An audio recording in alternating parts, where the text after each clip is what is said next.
नमस्कार, रविंद्र जैन 07 चैनल में सभी देशवासियों का स्वागत है।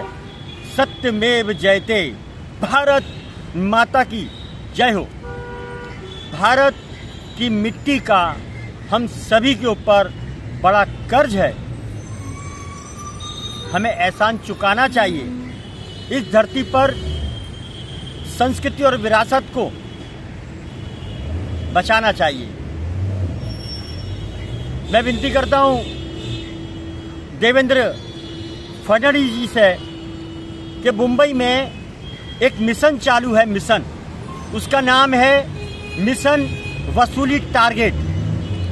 चाहे वो ट्रैफिक वाले हो, उन्हें टारगेट पूरा करना है, या वो क्लीन अप पार्सल हो, उन्हें टारगेट पूरा करना है, या फिर वो झूठे अफसर बन के जो घूम रहे हैं रोडों पर, बंगालियों को पकड़कर सीबीआई बता रहे हैं, खुद को क्राइम वाला बता रहे हैं। ये एक बहुत बड़ा स्कैंडल टारगेट, मिशन टारगेट।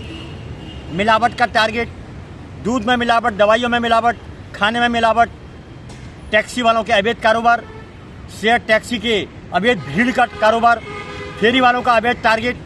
बहुत बड़ा टारगेट है और उन सब से पैसा इकट्ठा किया जाता है और वो पैसा टारगेट की तरफ करोड़ों अरबों रुपए पूरे बम्बई से इकट्ठा करके कहाँ पर जाता है कुछ पता नहीं चलता है।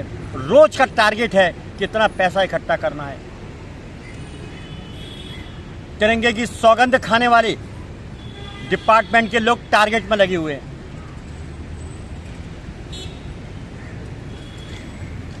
न्याय प्रणाली के व्यक्ति, काम करने वाले, शासन प्रशासन के लोग जो सौगंध खाकर पद पर आते हैं, पद की गरिमा को बजाय बचाने के उसको नीलाम करते हैं, बेचते हैं, सौदा करते हैं। किस लिए? अय्याशी करनी है। घर में रोज 20,000 रुपये, 25,000 रुपये माल ले जाना है, घर सजाना है। आने वाले टाइम के अंदर मॉल, होटल, हॉस्पिटल वो बनाना है। गांव में पुरखों के नाम पर जमीन नाम करवाना है, कब्जा करना है, गांव वालों से झूठे साइन कराना है, उन्हें मार देना है। वसूली का फंडा, मिशन टारगेट चालू है। ये तो तपोभूमि है, मुंबई तपोभूमि है। यहाँ पर सीता आए थे, भगवान राम आए थे, परशुराम आए थे, लक्ष्मण आए थे। इस तपोभूमि पर ऐसा लूट का धंधा, मिशन टारगेट। एक कहावत है कि राजनीति इतनी गंदी हो चुकी है, वो रेप कर लेगा तो भी कोई दिक्कत नहीं, लूट लेगा तो भी कोई दिक्कत नहीं, मार देगा किसी को तो भी कोई दिक्कत नहीं, और जो अवैध कारोबार करते हैं उनसे वसूली करके खाएगा पिएगा ऐश करेगा, उनकी जांच होने के बाद तो भी उस पर कोई ध्यान नहीं देता है। ये सबसे बड़ा कमज़ोर एक कायर दृष्टिकोण है राजनीति का। फिर भी सम्मानित होते हैं राजनेता। गलत से गलत कर लो, रेप कर लो, बलात्कार कर लो, मार दो, काट दो, लूट लो, सब कुछ कर लो, लेकिन फिर भी सम्मानित होते हैं ये राजनेता। कानून है ही नहीं, क्योंकि कानून का तो जो डंडा है वो तो इनके पास है, चाबी इनके पास ही है, कुछ होने वाला नहीं है। भारत 900 साल गुलाम क्यों रहा, ये इसका जवाब आज तक किसी शास्त्रज्ञ ने नहीं दिया। मैं देता हूँ आपको, कोई जानकार ने नहीं दिया, मैं देता हूँ आपको। न कोई टीवी वाला बोलता है, न पत्र लिखने वाला बोलता है कि आखिर क्यों गुलाम हुआ, इसकी वजह क्या थी। भारत योद्धाओं का देश है, बहुत जनूनी लोग पैदा होते हैं। क्या वजह थी?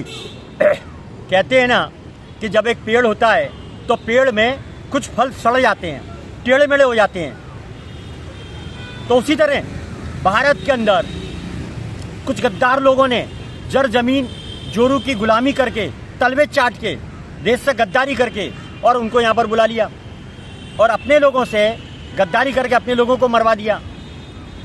तो ये सिस्टम जो पहले चालू था 900 साल पुराना, वो आज भी चालू है। आज ये नेता कर रहे हैं।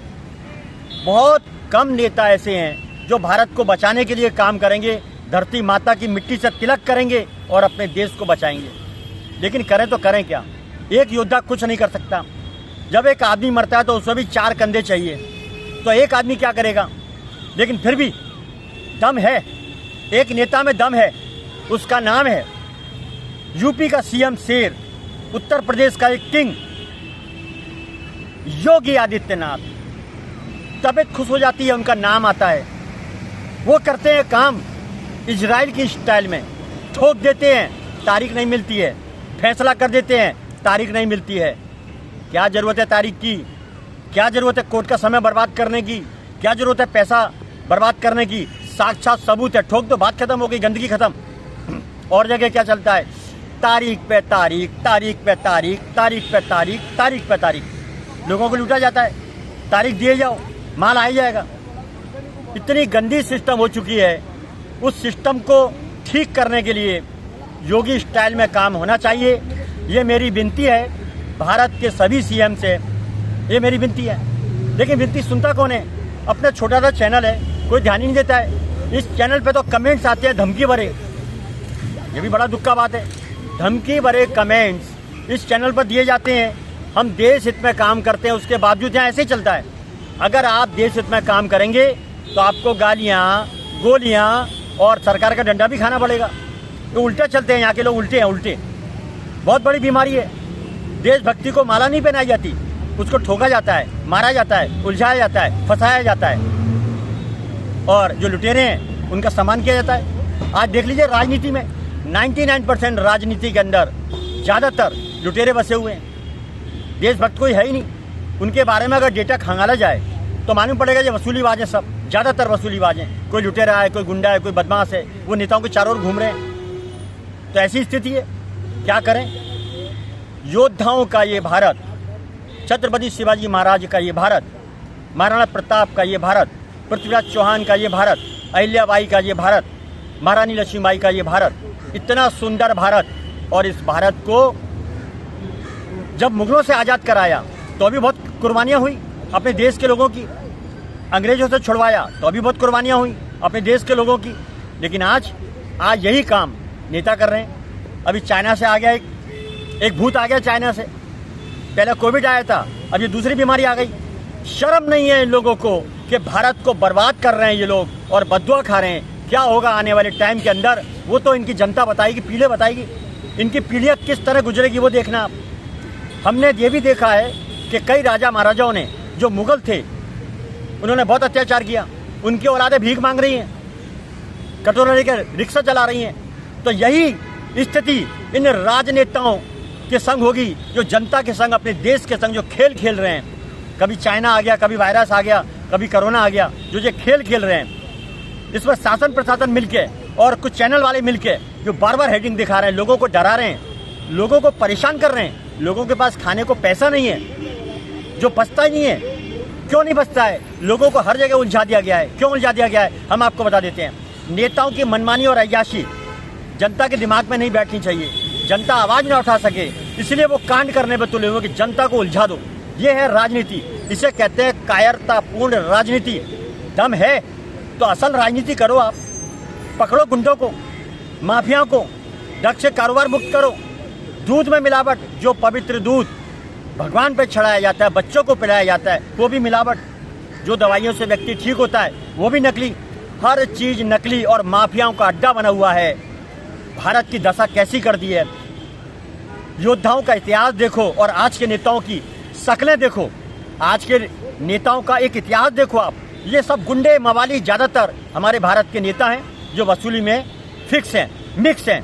ये टारगेट पूरा करने में तुले हुए हैं। जो पुराने राजा महाराजा थे उनका इतिहास पढ़िए आप। एक अकेला राजा 1000 पर भारी। पृथ्वीराज चौहान, महाराणा प्रताप इतना वजन उठाते थे जो आज का एक व्यक्ति उनके कील नहीं उठा सकता। देखिए, पहले सब शुद्धता थी, आचार विचार अच्छे थे, संस्कृति संस्कार थे। लेकिन आज संस्कारों की अर्थी जलाते हैं आज के नेता। मानवता को मारते हैं आज के नेता। शासन प्रशासन मिलकर लूट रहे हैं, टारगेट पूरा कर रहे हैं, पूरे देश को ख़त्म कर रहे हैं। पूरा अड्डा बना दिया है फेरी वालों का। बम्बई की बात करते हैं कि मुंबई आर्थिक नगरी कही जाती है। आपने सुना होगा मुंबई आर्थिक नगरी, मुंबई माया नगरी, मुंबई बॉलीवुड, मुंबई हॉलीवुड, मुंबई फलाना, मुंबई धमाका। ठीक है, यहाँ लोगों के पास ऐसा माहौल कर दिया है। उठा के बांग्लादेशियों को लाकर मुंबई के अंदर हर जगह फेरी वालों के रूप में हर स्टेशन पर बैठा दिया है। कोई जगह नहीं छोड़ी। ये पूरा टारगेट है, वरना मजाल है। अगर हमारी सरकार चाहे तो परिंदा भी पार नहीं मार सकता, लेकिन यहाँ परिंदे की बात तो छोड़िए, वो अपने टारगेट पूरा करने में लगे हुए हैं। वोट लेने के लिए जब आते हैं, जब इनका टाइम आता है तो पिंजरे से निकल के बाहर आते हैं और जनता को बहलाते हैं, फुसलाते हैं, उसको बेवकूफ़ बनाते हैं, लेकिन वोट आने के बाद करते वही हैं जो इनके मन में होता है। अरे भाई, सिकंदर गया, बाबर गया, औरंगजेब गया, जितने भी यहाँ पर शासन करने वाले थे, कुशासन करने वाले थे, उन्होंने देश को लूटा और देश की संपत्ति को यही छोड़ के चले गए। तो अरे भारत के नेताओं, आप जितना लूट रहे हो वो लेके नहीं जाओगे आप साथ। पुण्य कर लो, कुछ अच्छा काम कर लो, जो दुनिया आपको याद करे, मरने के बाद गालियां ना दे, ऐसा काम कर लो। हर आदमी लूट रहा है, डॉक्टर हो, वकील हो, सरकारी डिपार्टमेंट हो, हर जगह माथा बोली चल रही है। हॉस्पिटल ले लो आप, लंबे लंबे बिल। क्या करें, किस पर विश्वास करें? अब विश्वास का एक एजेंडा चालू है, इसका नाम है टारगेट, मिशन टारगेट। हर आदमी टारगेट पूरा करने में लगा हुआ है 99%, जिसमें शासन प्रशासन अपनी भूमिका बहुत जोरदार तरीके से निभाता है। एजेंसियां क्या कर रही हैं? इतने गैर कानूनी काम हो रहे हैं। मुंबई को गंदा कर दिया इन फेरी वालों ने थूक थूक के, और वहाँ पर बैठा दिए हैं क्लीनर मार्शल। तो CST के बाहर का एरिया मार्बल लगा हुआ है, वहाँ पर ग्रेनाइट लगा हुआ है, सोने की ईंटें लगी हुई हैं, जो वहाँ पर क्लीनर मार्शल को बैठाया। टारगेट पूरा करना है, वसूली करनी है, और वो सब गुंडे तत्व के लोग हैं, वसूली करनी है। जनता को सुविधा है नहीं, जनता को सफाई का कोई तरीका दिया नहीं है, और वसूली कर रहे हैं। बैठाओ फेरी वालों को BMC के बाहर, बैठाओ फेरी वालों को कोर्ट के बाहर, बैठाओ फेरी वालों के मंत्रालय के बाहर, बैठाओ फेरी वालों को राजभवन के बाहर। क्यों? अपनी जगह सब अच्छी रखनी, लेकिन जनता को नुकसान पहुंचाना। एकदम शर्म कर लो भारत के नेताओं, एकदम शर्म कर लो, वरना नीचे तारीख मिलती है, ऊपर फैसला होगा। याद कर लो, आपकी जो भी पावर है, आप जहाँ पर जितने भी बड़े नेता सही, आप कुछ भी कर लोगे पब्लिक के संग, लेकिन एक बात याद रखिए, नीचे तारीख मिलेगी, ऊपर वाला फैसला करेगा आपके संग और आपकी औलादों के संग। आप कितना भी गुंडागिर्दी कर लो पब्लिक के ऊपर, कुछ होने वाला नहीं है। पब्लिक तो वैसे भी मरती थी, वैसे भी मरेगी। हम जैसों को भी आप मारोगे, फंसाओगे, तो आप कायर हो, करो ऐसा करो। देखिए, एक छत्रपति महाराज पैदा हुए, एक महाराणा प्रताप पैदा हुए, घर घर क्यों नहीं पैदा हुए? क्योंकि बिचारे अच्छे नहीं है लोगों के, कहाँ से पैदा होंगे? और जो एक पैदा होता है उसको नोचने में लग जाते हैं, फंसाने में लग जाते हैं। तो नेता लोग सच बोले वाले को फंसाने का काम करते हैं, क्योंकि वो कायर हैं, और ऐसा काम मुगल करते थे और अंग्रेज करते थे। मैं तो उम्मीद करता हूँ कि एक अच्छा नेता हमारे भारत में पैदा हुआ है, वो है योगी आदित्यनाथ, जिसने इतिहास रच दिया है, डंका बजा दिया है, ये जाहिर कर दिया है कि जंगल में शेर होता है राजा, लेकिन भारत में एक शेर मौजूद है, योगी आदित्यनाथ भगवाधारी। भारत की संस्कृति सनातन को बचाने वाला एक दमदार, असरदार, जोरदार सरदार योगी आदित्यनाथ। तो भाई क्या बात है? और नेता क्या करते हैं? भारत में इतने सारे CM है, उनका नाम क्यों नहीं आता है? क्या वो सत्ता के भूखे हैं? या सत्ता का लालच करके सत्ता पर जो आते हैं, आराम करने के लिए आते हैं, मौज करने के लिए आते हैं, अपना टारगेट पूरा करने के लिए आते हैं? तो आप शर्म करिए, शास्त्र पढ़िए। अगर धरती को नोचा है, मानवता का अगर संगार किया है, तो आपको नरक मिलेगा, क्योंकि पद जो मिलता है, सत्ता जो मिलती है, वो पुण्य से मिलती है। इस पुण्य को बर्बाद करने में आप जो काम कर रहे हैं गलत, उसका परिणाम आपको नहीं तो आपके परिवार को भुगतना पड़ेगा।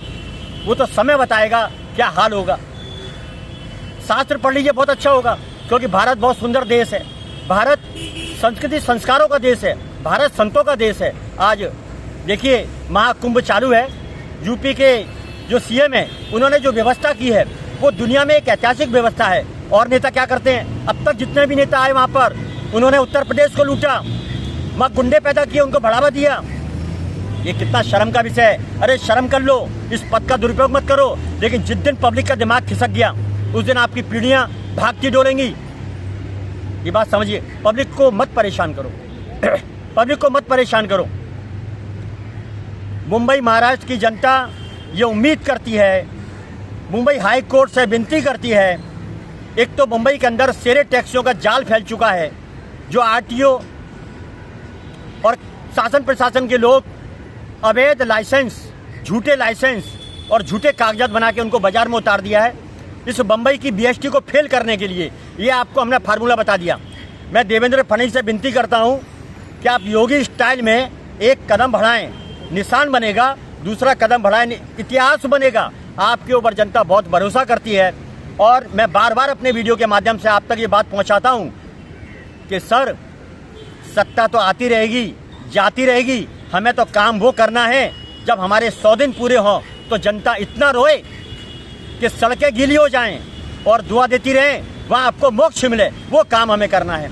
बस इन्हीं उम्मीदों के साथ देवेंद्र फडणवीस जी उम्मीद करते हैं आप सीएम योगी स्टाइल में मैदान में उतरेंगे और जो वसूलीबाज हैं, अपराधी हैं, भ्रष्टाचार मुक्त महाराष्ट्र करेंगे और एक नया इतिहास रचेंगे कि महाराष्ट्र भ्रष्टाचार मुक्त हुआ। जय हिंद, नमस्कार। इस चैनल को देखने के लिए रविंद्र जैन मुंबई टाइप करें। नमस्कार, फिर आऊँगा नए विषय के साथ।